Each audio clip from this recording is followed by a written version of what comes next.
Hi everyone, I'm Jo Fry and this is my channel Jojo Fry Rocks, and I've been really enjoying sharing my little guitar collection with all of you. Thanks so much to everyone who's been commenting and engaging and chatting with me about my guitars and about their guitars. Super interesting to hear about what you've all got, and I don't have the world's largest collection, but I think I have some real gems in here, and both old and new, and for different reasons. Um, so I've been kind of saving what I think really is the best for last. Certainly my favourite anyway, and I'll get into the reasons why. But this is my PRS SE Tremonti, which I bought 20 years ago this year. So for the last 20 years, this has been what I thought of as my new guitar because it was the last new one that I bought, right up until my thin line that I've just bought. So for a very, very long time, for me, I thought, this is it. This is the one, really.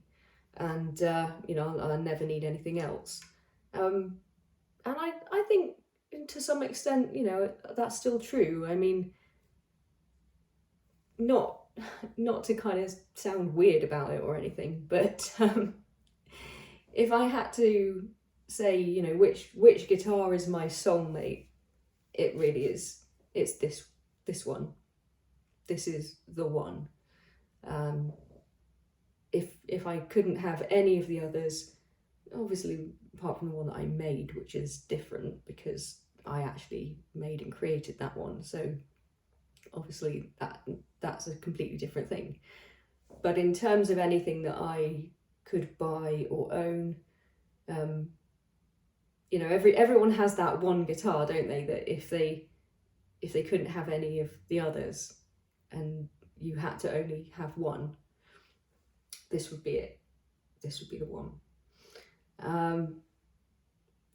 It's the one that I find the easiest to play, the one that I think sounds the best in any situation. It's really, really versatile. You can do anything on this, okay? Like from clean, sort of, it sounds beautiful. It's got a really nice kind of clean sound. The pickups are so articulate, they're just great. To really, really heavy and distorted, and it just rocks. It absolutely rocks. Okay, without kind of getting losing any top end or just kind of compromising on the tone. It just still sounds great no matter how loud you play. And I think I've never felt so confident as when I play this guitar. And that's a really important thing, because one of the reasons that I got it was because I wanted to start a band. I wanted to give the band thing a real go. And the reason that I was inspired to do that in 2004 was because I recently, sort of 2003, back end of 2003 into 2004, I discovered this new band. They were called The Darkness. They're a British rock band. I'm sure most people have probably heard of them. Certainly if you were in the UK in 2003, 2004, you would know their song, I Believe in a Thing Called Love, because that absolutely blew up. That was just huge, and you couldn't get away from it. So then you would absolutely have known about The Darkness. You'd have known who Justin Hawkins was. He was in the tabloid press like every week, all the time. They just hounded him because that song was so popular. So they headlined all the festivals, Reading and Leeds, all the festivals really. That song was obviously a #1 hit, and so I'm pretty sure that you all know who I'm talking about. But when I came across them, I was super confused at first. I saw their video for Growing on Me on MTV, and I thought, what is this? Are they playing, have they dug up some obscure retro sort of 1970s rock band that I've never heard of that has somehow passed me by? And I thought, oh, can't possibly, I'd have heard of these guys. I mean, I loved Def Leppard. I was, I was really into that whole kind of, all the glam rock stuff, the 1970s, 80s stuff. So I thought, no, it can't be that there was this band that I'd never heard of that are playing these awesome songs that I'd have really been into. But it wasn't until they came out with I Believe in a Thing Called Love, and then Justin was everywhere and giving interviews, and so I kind of discovered more about them, and that they'd been around kind of since like the late 90s, sort of playing around the Camden pub scene, but they'd kind of had their breakthrough in kind of 2003 really.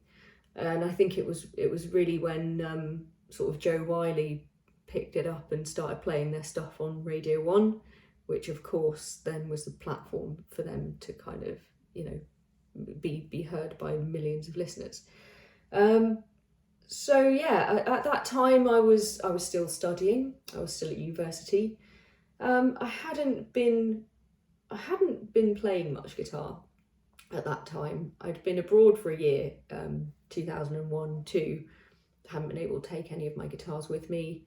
And then when I came back, I was kind of finished my 4-year degree course, started doing a master's. So I had quite a lot on. I was quite busy, and I wasn't really very inspired to do any music at that time. Sort of in the early 2000s, the post-grunge rock that was kind of popular at the time wasn't something I was really into, and didn't really inspire me at all. Things like Nickelback, the new metal bands, that were around at the time, like Limp Bizkit, that just did nothing for me at all. And actually it's really ironic because Creed were obviously part of that kind of scene, which, Mark Tremonti, I'm sure you all know, is the guitarist from the band Creed.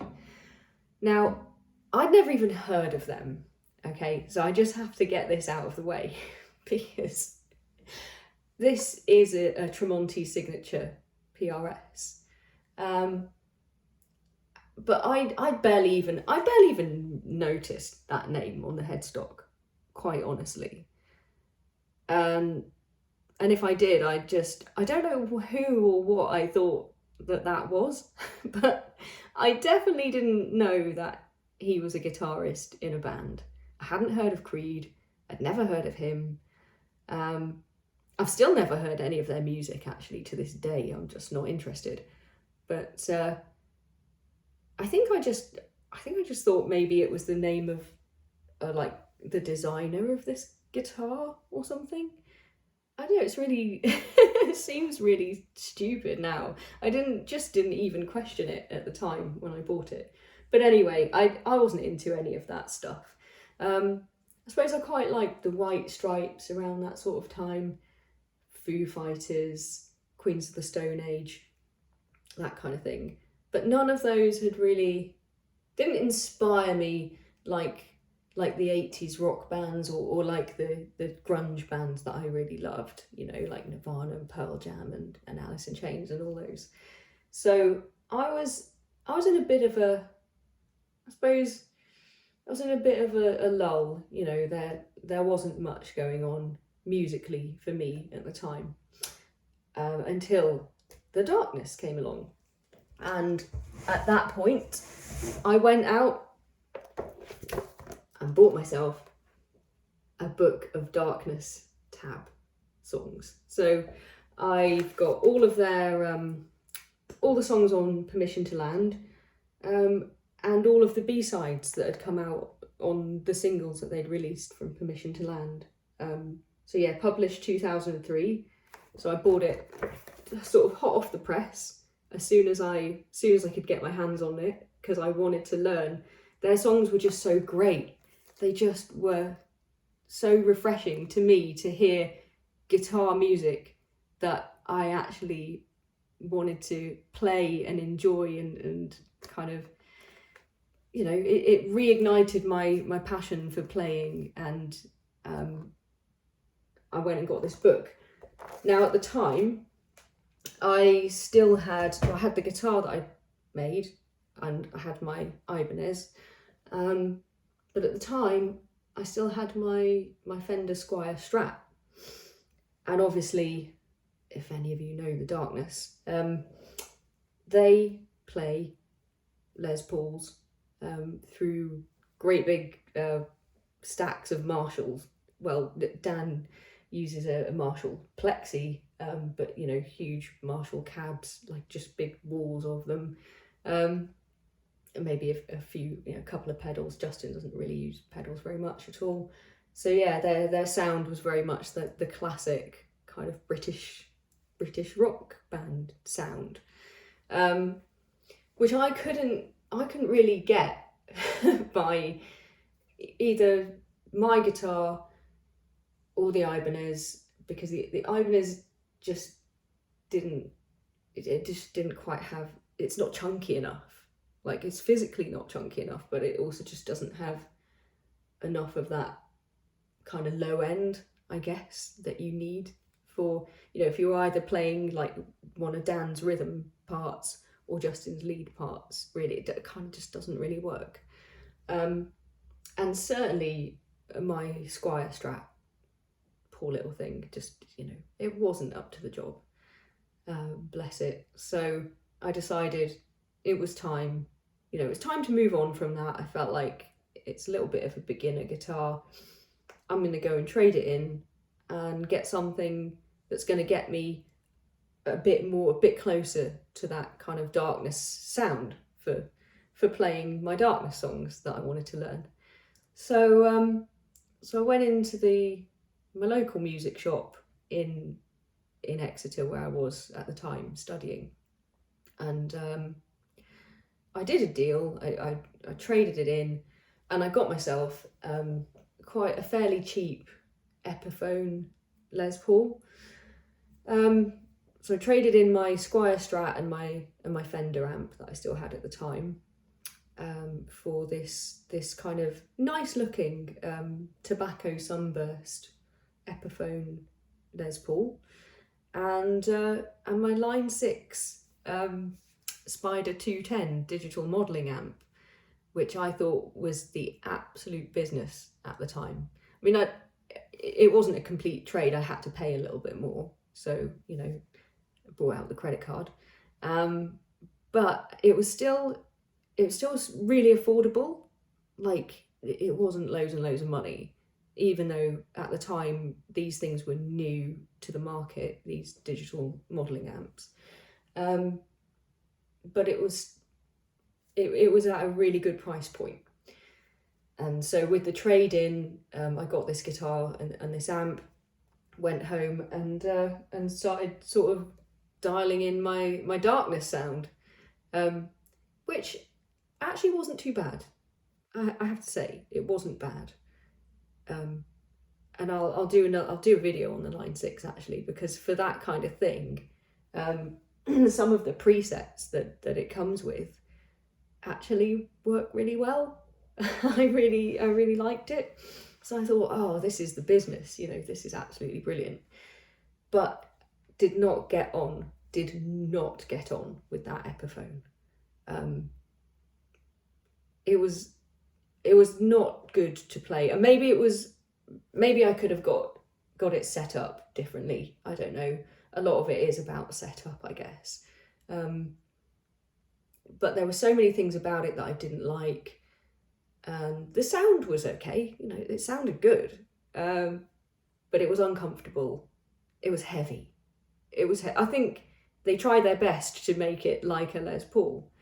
And as much as I thought, oh, I really want one, I really want a Les Paul, can't afford a Les Paul, gonna get an Epiphone. I couldn't get on with it. The neck was really wide, the fretboard was really wide, you know, it was very heavy. I didn't feel like there was any sort of contouring or anything that made it nice to play. I just couldn't get on with it very well at all. So I felt very frustrated about that. And a couple of months later, I just thought, no, I've got to go and get something else, because this isn't working for me. And maybe I actually, you know, maybe I need to kind of think about going in a different direction, because if I don't like this, maybe I'm not a Gibson, maybe I'm not a Les Paul person. And that's a shame, because this band that I'm completely obsessed with, they are very much Gibson Les Paul players. So I thought, well, okay, what's another alternative? What can I do? So I went into Manson's, which is a very nice, well, was a very, very nice and quite famous guitar shop in Exeter, where they used to make guitars, actually. They used to make guitars for Matt Bellamy from Muse, and I believe he's still very much involved with the company, or he was very involved with them for a long, long time. They've actually only just closed. They've just closed down their shop. I think they've retired now. So this was a really long time ago now. But I'd never bought anything from them before. I'd been into the shop a few times. You know, I used to go in, have a look, see what they had, play some stuff. You know, they had really nice practice rooms in there where you could actually go and you know, you could sort of seal yourself off into a practice room, soundproofed, so you could kind of play all your annoying riffs that nobody wants to hear. So I used to enjoy going in there, and I thought, yeah, I'm gonna go in. I'm gonna see if I can trade in this Epiphone that I don't like, and see what they can offer me. You know, what could I trade it for? So I went in, and on this particular day, I remember going in and this was hanging on the wall, like opposite the entrance as I walked in. And I thought, you know what? That looks cool. And the shape of it was a little bit Les Paul-ish. I thought, it just looks really, really smart. I think I'd seen Justin play. I think he had a black custom Les Paul. I think I'd seen him playing that in one of their early gigs that I'd seen kind of on MTV or something. And I thought, yeah, this kind of looks the part. I really like it. It just looks cool, you know. It's sleek, it's Les Paul-ish, I suppose. So like I say, I'd completely ignored whatever was written on the headstock here, other than the fact that it's a PRS, and PRS are obviously a well-known brand, and they're known for their, you know, quality of the guitars that they produce. And I thought, I want to get that down and give it a try. So they got it down for me, and when I held it, it was so light. It was just unbelievably light, and has these really sort of nice cutaways on the back here, you know, the sort of the single cutaway here has this contouring which makes it super easy to access the upper frets. And I thought, yeah, two humbuckers, that's all I'm gonna need to play, you know, these songs that I really wanted to play. That's, you know, that's gonna give me the power to kind of really rock these darkness songs. So yeah, obviously when I bought it, like the binding was white. It's kind of yellowed now, unfortunately, but I don't mind that. You know, that doesn't really bother me at all. But when I obviously first bought it, it was brilliant white. So it was a really kind of nicely contrasting design. And yeah, okay, it doesn't have like the little birds, you know, the fret markers, position markers that the more expensive models have. But I thought, if that's the only difference, you know, why would you pay kind of twice as much for a guitar just because it has fancy position markers? They're there to do a job, you know, and these do the job perfectly well. And with the dots up the side as well to make it even easier. So you can just glance and kind of know where you are at any given time.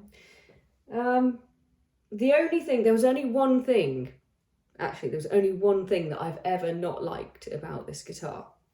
And that was the fact that the nut was kind of this sort of wood, like MDF stuff, painted white. And I thought, oh, that just makes it look really cheap. That just makes it look nasty and cheap.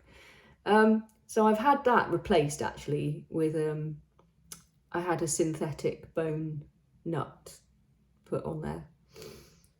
And now, yeah, that's absolutely fine. That looks great, you know.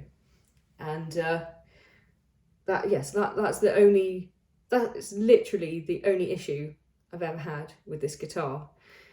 Very, very recently, I was getting some crackling when I was playing, you know, when I was kind of turning the volume and tone knobs.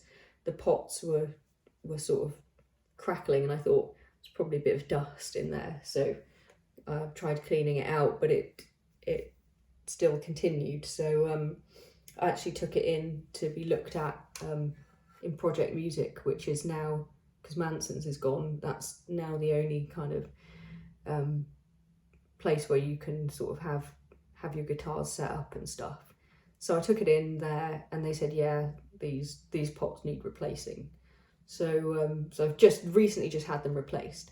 But that is, you know, that's after 20 years. So, you know, I'm not going to begrudge PRS, you know, the fact that I've had to replace those after 20 years. I think that's kind of fair enough. It happens, you know, so that's fine. But really,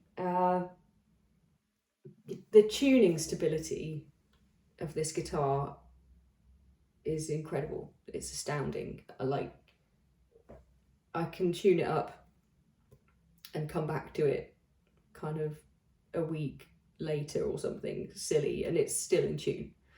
You know, I'll tune it up, I'll play it, and it will then only be fractionally out of tune after I've been playing it for a couple of hours.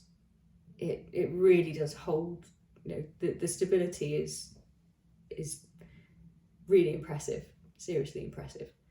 And yeah, it's just my favourite guitar on the face of the earth, probably. Certainly my favourite guitar that I've ever had or that I've ever played. And it's sort of what inspired me in turn to start a band. So there's a couple of videos on my channel of my band, which was called Rebellion Blonde, which I started again like when I was studying still at university and working in a call centre. And I kind of put some notices up around campus to say, that, you know, I'm a female guitarist looking for other female musicians, guitarists, bass players, drummers, singers, to start a rock band. And incredibly, I got replies to these. You know, I had people call me, the girls who eventually became the members of Rebellion Blonde. The vocalist was somebody that I worked with in the call centre, who, you know, we were quite good friends. We were in the same team, and we used to go out together quite a lot. And you know, I told her all about my new guitar, and I used to go on about my obsession with Justin and the darkness, and she thought it was absolutely hilarious. She just thought that it was ridiculous. So she used to laugh at me about that, and yeah, it was really, really funny. And I told her that I wanted to start this band and that I'd put up some notices and stuff, and she said, "Oh, I do some singing actually." And I was like, "Oh, right, you never told me." She said, "Yeah, you know, me and my partner play kind of folk stuff." They lived in Sidmouth at the time. They used to do the Sidmouth Folk Festival, and they were actually like quite well known.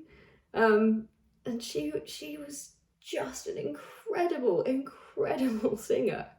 And I thought, how have you never told me about this? Like, how have you never mentioned this before? So I roped her into joining the band. And to this day, I don't think I've ever met a better singer in real life. I mean, she was just awesome. She now lives out in Thailand and teaches in an international school out there. So unfortunately, no chance of a Rebellion Blonde reunion gig, very, very sadly. We're all sort of scattered to the four corners of the earth. So yeah, that's not on the cards, but it was really because I was inspired by listening to The Darkness. I was inspired to go and get a new guitar, and when I got my new guitar and my new amp, I was inspired to start a band and start doing some gigs and stuff. And we really had such a great time and such fun. And so I think part of what this guitar particularly means to me, you know, is all about that piece of my history, which was just one of the best times of my life. And so, you know, I feel like I have this guitar to thank for that as well. So yeah, I will now play you some of my favourite things to play on this guitar. I really hope you enjoy Darkness songs, because that's what we're going to be doing.